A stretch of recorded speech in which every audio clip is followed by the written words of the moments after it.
পিছনে হযরত আলীর 1 নম্বর দলিল হলো সম্পর্কে হযরত আলী হলো নবীর আপন চাচাতো ভাই। জোরে গান সুবহানাল্লাহ। আবু তালেব যখন দুনিয়া থেকে বিদায় নিচ্ছেন তখন আল্লাহর নবীকে কাছে ডাক দিয়ে বললেন, বাবা তুই কি জানিস তোর বাপ কোথায়? বলে, জন্মের আগে আমার বাপ হেরে গেছে, মায়ের পেটে থাকতে আমার বাবা মারা গেছে। আবু তালেব বলে, বেটারে তুই কি বলতে পারিস? তোর বাপ দুনিয়াতে না থাকার পরেও বাবা না থাকার কষ্ট কোনো দিন পাইছিস? সঙ্গে সঙ্গে নবী আবু তালেবের কপালে চুমা দিলেন। চাচা, আমার এটাই তো সবসময় চিন্তা হয়, এত কষ্ট করে এত ভালোবাসা দিয়ে আপনি আমাকে লালন পালন করলেন, আপনি জান্নাতে যাবেন না, এটাই আমার সবসময় চিন্তা হয়।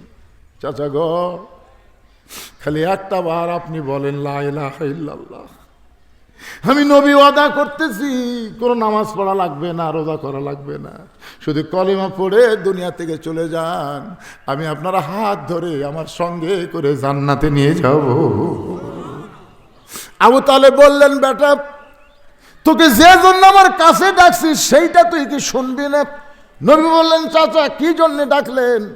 আবু তালেব 2টা ছেলেকে ডাক দিল, জাফর, ও জাফর আয় আয় আয় আমার কাছে আয়, আলী রে আয় আয় আমার কাছে আয়। আবু তালেবের 2টা ছেলে ছিল, একটা নাম হলো জাফর, একটা নাম হলো আলী। বেজান গো, রোমানের যুদ্ধে জাফর যাকে তাইয়ার বলা হয় সে শহীদ হয়ে গেছে, আর হযরত আলীকে নবীর হাতে তুলে দিয়ে বললেন, আমি তোমাকে যেমন লালন পালন করেছি আজ থেকে আমার 2টা সন্তানকে তুমি লালন পালন করবা। সেদিন থেকে হযরত আলী মাঝে মধ্যেই নবীর কোলের মধ্যে ঘুমায় যেত, ছোট্ট মানুষ। জোরে গান সুবহানাল্লাহ। একদিন হযরত আলী, তখন তার বয়স হলো মাত্র 7.5 বছর কি 8 বছর হবে। হযরত আলী মাটির মধ্যে শুয়ে আছে, মাটির মধ্যে শুয়ে আছে, মানে শরীর সুস্থ, ছোট মানুষ ঘুম বেশি, মাটির মধ্যে ঘুম পাড়তেছে। নবী গিয়া হযরত আলীকে শরীরটা মুছাই দিয়া তার মাথা উরাতের উপরে নিয়ে কপালে চুম্বন দিয়া আদর করে করে ঘুম পাড়ায়। খাদিজা বের হয়ে বলতেছে, ইয়া রাসূলুল্লাহ, একটা ধুলা মানুষকে নবী বলে খাদিজা, এটা হলো আবু তুরাব, মাটির বাপ। ধরে করে সুবহানাল্লাহ। আমি তাকে কোলের মধ্যে নিয়ে চুমু খাচ্ছি। খাদিজা বলতেছে, গো নবী, এই ছোট্ট আলী সম্পর্কে আপনার কি কোনো ধারণা আছে? আল্লাহ নবী বললেন, এ বিশাল কিছু হবে, এমনকি গোটা পৃথিবীর মধ্যে সব চাইতে দামি হয়ে যাবে। খাদিজা বললেন, হুজুর আপনার চাইতেও কি দামি হবে? আল্লাহ রাসূল বললেন, খাদিজা এখন বলতে পারতেছি না, কিন্তু আমার তো মন বলে হবে। আল্লাহ রাসূল বললেন, সাহাবীরা রে, তোমরা শুনলে আশ্চর্য হবে, আমি নবীর চাইতেও 2 দিক দিয়ে উত্তম একটা মহামানব তোমাদের মাঝখানে বসে আছে। আমি নবীর চাইতেও 2 দিক দিয়ে উত্তম। সাহাবীরা বললেন, মানি না, আপনার চাইতে উত্তম মানুষ কেউ পৃথিবীতে নাই। রাসূল বললেন, তাহলে শোনো, বাবা আদম থেকে আমি নবী পর্যন্ত সমস্ত নবীর সন্তানরা নবী হবার পরে জান্নাতি হবার পারে, কিন্তু জান্নাতি যুবকদের সর্দার কোন নবীর সন্তান হবার পারবে না। জান্নাতি যুবকদের সর্দার হবে আমার কলিজার টুকরা হাসান আর হোসাইন। এ হোসেনের বাবা আলী হলেন পৃথিবীর সর্বশ্রেষ্ঠ বাবা। আমি নবীর চাইতো বাবা হিসাবে হযরত আলী উত্তম রে। আমার সাহাবীরা শোনো, বাবা আদম থেকে আমি নবী পর্যন্ত নবীর বিবিরা জান্নাতি হবে, কিন্তু জান্নাতি নারীদের নেত্রী কোন নবীর বিবি হতে পারবে না। এমনকি আমার খাদিজাও না, এমনকি আমার আয়েশাও না, আমার হাফসাও না, উম্মে সালমাও না, কোন নবীর বিবি জান্নাতি নারীদের নেত্রী হবার পারবে না। জান্নাতি নারীদের নেত্রী হবে আমার কলিজার টুকরা ফাতেমা। ওই ফাতেমার স্বামী যিনি, তিনি হলেন পৃথিবীর শ্রেষ্ঠ স্বামী। ধরে কর না সুবহানাল্লাহ। এই আলীর একটা ডিগ্রি হলো আসাদুল্লাহিল গালিব। আলী কেন মুস্কি মুস্কি হাসতেছে? পৃথিবীর সমস্ত মানুষের ডিগ্রি যদি একত্র করা হয়, হযরত আলীর একটা ডিগ্রির সমান হবে না। সে ডিগ্রিটার নাম হলো কাররামাল্লাহু ওয়াজহু।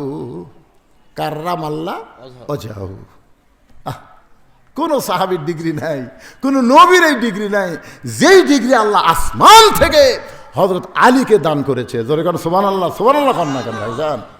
কি মনে করতেছেন যে হযরত আলী এত বড় ডিগ্রি পাইছে? আসাদুল্লাহিল গালিব। হযরত আলী এত ডিগ্রি পাওয়ার পরেও এই জুব্বাটা কেন পাবে? কারণ আল্লাহ রাসূল বলেছেন, সাহাবীরা রে, তোমরা কি জ্ঞানের শহর দেখেছো? তোমরা কি জ্ঞানের দরজা দেখবার চাও?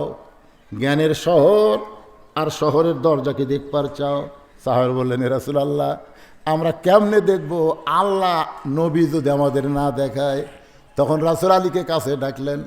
আয়া হযরত আলী যখন নবীর কাছে আসলেন, নবী তখন ডান হাতখানা বুকের উপর দিয়ে বললেন, আনা মাদিনাতুল ইলমি ওয়া আলিউ বাবুহা। আমি হচ্ছি এলেমের শহর, আর আলী হচ্ছে সেই শহরের দরওয়াজা। সব সাহাবী নিয়ে নবী খাওয়া দাওয়া করতেছেন। আলীর ব্রেন পরীক্ষা করবে। আল্লাহ রাসূল খুরমা খেজুর খাচ্ছেন, আর বিচিটা আস্তে করে আলীর সামনে রাখতেছেন। আলী তো খাচ্ছেই। আলী তখন খায়, কোনো দিকে খেয়াল নাই। তো কিছুক্ষণ পরে আল্লাহ নবী বলতেছে, দেখো আমার আলীর পেটে এত খিদা লাগছে, একলাই কতকগুলো খুরমা খেজুর খালো, খালি মুখের আগে বিচির ঠিপ। হয়তো আলী বলতেছে, নবী যখন বলছেন আসলে আমার পেটে খিদা বেশি, খাসিও বেশি, কিন্তু আমি দাঁড়ায় একটা কথা বলবার চাই, দাঁড়ায় বসে থেকে কমো না। তা আল্লাহ রাসূল বললেন, দাঁড়াও তো, কি বলবো তুমি? বলতেছে, খিদা বেশি কার? যাই বিচি বার করা খায় তার, না বিচি সহ খায় তার? তখন বলতেছে, যার খিদা বেশি তাই বিচি বার করে টাইম পাবি না, বিচি সহ খাবি। তো তাকে দেখো নবীর সামনে বিচি নাই, মানে এত খিদা লাগছে যে বিচিটাও পর্যন্ত বার করা পারে না। নবী কইল, হায় হায় রে, এই জুব্বাটা হলো আনা এলমে মাদিনাতুন ওয়া আলী ও বাবুহা। কিয়ামত পর্যন্ত হযরত আলীর এলেমটা পৃথিবীতে বিস্তার করবে। জোরে কোন সুবহানাল্লাহ। যাকে বলা হয় এলমে লাদুন্নি। আমরা সবাই এই রজব চাঁদে এলমে লাদুন্নিকে খেয়াল করব। নামাজ শুধু নামাজ না, নামাজ হচ্ছে আল্লাহর সাথে দিদার করা, আল্লাহর সাথে মেরাজ করা। জোরে কোন কথা ঠিক কিনা? এই চাঁদে আল্লাহ তাআলা রাসূলকে 5 ওয়াক্ত নামাজ দিয়েছে। জোরে কোন কয় ওয়াক্ত? 5 ওয়াক্ত নামাজ দিয়েছে। এই নামাজটা আমাদের বাংলাদেশে মানুষ পড়তেছে। কোরআন শরীফ কোটাল খুঁজে দেখেন, 82 জায়গায় নামাজের কথা আছে। একটা জায়গা তো আল্লাহ নামাজ পড়ার কথা বলেনি, একটা জায়গা তো পড়েনি। পড়ছে? বলছে? দেখেন, আপনি কোরআনের প্রথমেই দেখেন, জালিকাল কিতাবু লা রাইবা ফি হুদাল লিল মুত্তাকিন আল্লাযীনা ইউমিনুনা বিল গায়বি ওয়া ইউকিমুনাস সালাত। আপনার এখান থেকে, এটা কিন্তু কোরআনের শুরু, ওয়া ইউকিমুনাস সালাত, এখান থেকে আরও পাবেন 81 বার। তাহলে কোনো জায়গাতে আল্লাহ বলল না নামাজ পড়ো, আর আমরা বাংলার মানুষ নামাজ পড়ি। কিয়ামত পর্যন্ত আপনি যদি নামাজ পড়েন কেমন হবে না? নামাজ কায়েমের আন্দোলন করা লাগবে। নামাজ যেন কায়েম হয়, সে আন্দোলন করতে গেলে আল্লাহর কোরআনের পক্ষে যারা কাজ করে তাদের দলে আমাদেরকে ভর্তি হওয়া লাগবে। কারা কারা রাজি আছেন? 2 হাত তুলে একটু আল্লাহকে দেখান তো দেখি। আল্লাহ দেখো, আল্লাহ দেখো, আল্লাহ লিল্লাহি তাকবীর। এই রজব চাঁদে হাত নামান। আমরা নামাজ কায়েমের আন্দোলন করব। নামাজ কায়েমের আন্দোলন মানে আল্লাহর দলের পক্ষে আমাদের থাকা লাগবে।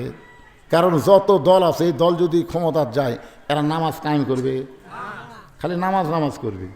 সেদিন এক জায়গাতে আমি একটু বলছিলাম, মিজানুর আজহারি ওদের বলছে যে, যশোরে বলছে যে একদল খায়া গেছে আর একদল খাওয়ার জন্য রেডি হয়ে আছে। এই কথা দিয়ে ভাই বিএমপিরা খেপে গেছে। কোনো দলের নাম কথা মাছ ঘরের মধ্যে কে রে? আমি কলা খাইনি। এরে পাগলা, কলার কথাই তো ওঠেনি।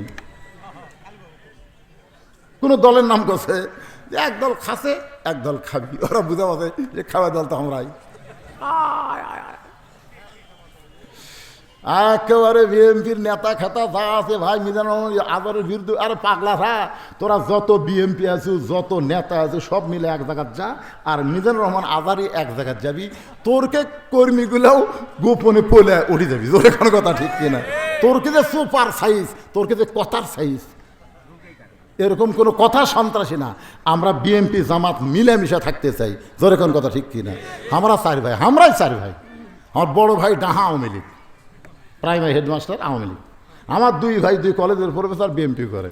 আর আমি তো বুঝতেছি, একদিন খাবার দিয়েছে মা, আমরা খাচ্ছি, মা তখন বাঁচে আছিল।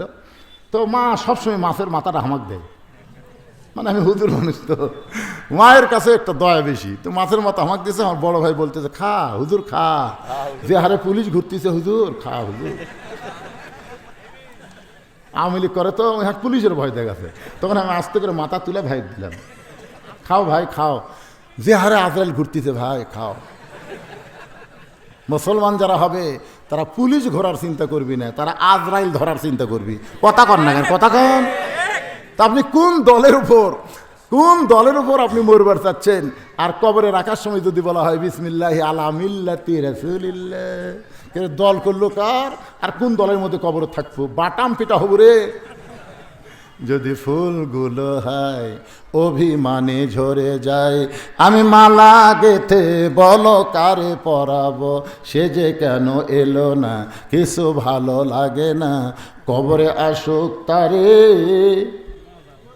মজা আছে না নাই? এই কবরে যাওয়ার আগে দল নির্ধারণ করেন, কোন দল দুনিয়াতে করব, কোন দলের উপর কবরে যাব।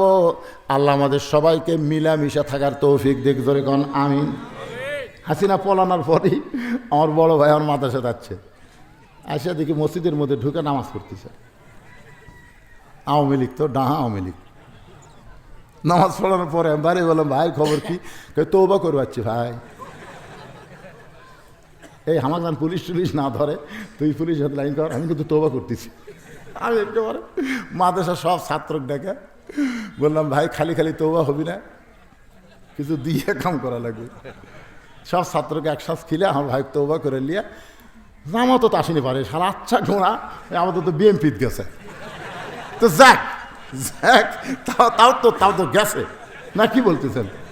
এই জন্যে আপনাদের এলাকায় বিএনপি জামাত আমরা মিলামিশে আগামীতে আল্লাহর কোরআনের বাংলাদেশ গড়বার চাই। আল্লাহ যেন তৌফিক দেয়। ধরে কারণ আল্লাহুম্মা আমিন। সকলে ইস্তেগফার পড়ুন। আস্তাগফিরুল্লাহ রব্বি মিন কুল্লি জামবি ওয়া আতুবু ইলাইহি, আস্তাগফিরুল্লাহ রব্বি মিন কুল্লি জামবি ওয়া আতুবু ইলাইহি, লা হাওলা ওয়ালা কুওয়াতা ইল্লা বিল্লাহিল আলিয়্যিল আযীম। আল্লাহুম্মা আমিন। আল্লাহুম্মা আনতাস সালাম আমিনকাস সালাম তাবারাকতা ইয়া যাল জালালি ওয়াল ইকরাম। আয় আল্লাহ তাআলা, দিনের বেলা কত কাজ কাম ছিল আপনার বান্দাদের বান্দিদের, সমস্ত কাজ কামকে বাদ দিয়ে আল্লাহ তোমার কোরআনের আকর্ষণে, তোমার মহব্বত কলিজার মধ্যে নিয়ে এই জান্নাতের বাগানে বসে বসে আলোচনা শুনেছি। আল্লাহ মেহেরবানি করে আজকের মাহফিল আমাদের সকলের হিদায়াতের জন্যে, নাজাতের জন্যে, জান্নাতের জন্যে কবুল করে নাও। এই মাহফিলের শুরু থেকে শেষ পর্যন্ত যত আলোচনা চলেছে আল্লাহ, এর মধ্যে যদি কোনো ভুল হয় তাহলে মাফ করে দিও, জাহাদিয়া মঞ্জুর করো। সোনার মদিনায় নবী পাকের রওজা মোবারকে আল্লাহ কবুল করে নাও। তামাম আম্বিয়ায়ে কেরাম, আসহাবে কেরাম, তাবিনে কেরাম, তাবা তাবিনে কেরাম, তামাম পৃথিবীর মাটির নিচে যত মুমিন মুমিনা আছে আল্লাহ সকলের আর ওয়াফরে হাদিয়া কবুল করো। আল্লাহ আমরা যারা হাত তুলেছি, আমাদের জনন দুঃখনী মা যাদের কবরে চলে গেছে, আল্লাহ আমাদের দরদের বাবা যাদের কবরে চলে গেছে, রব্বির হামহুমা কামা রব্বায়ানি সগীরা। আল্লাহ বাপ মার কবরকে জান্নাতের টুকরা কবুল করে নাও। আমাদের দাদা দাদি, নানা নানি, আত্মীয় স্বজন যারা কবরে গেছে আল্লাহ কবরবাসীদের মাফ করে দাও।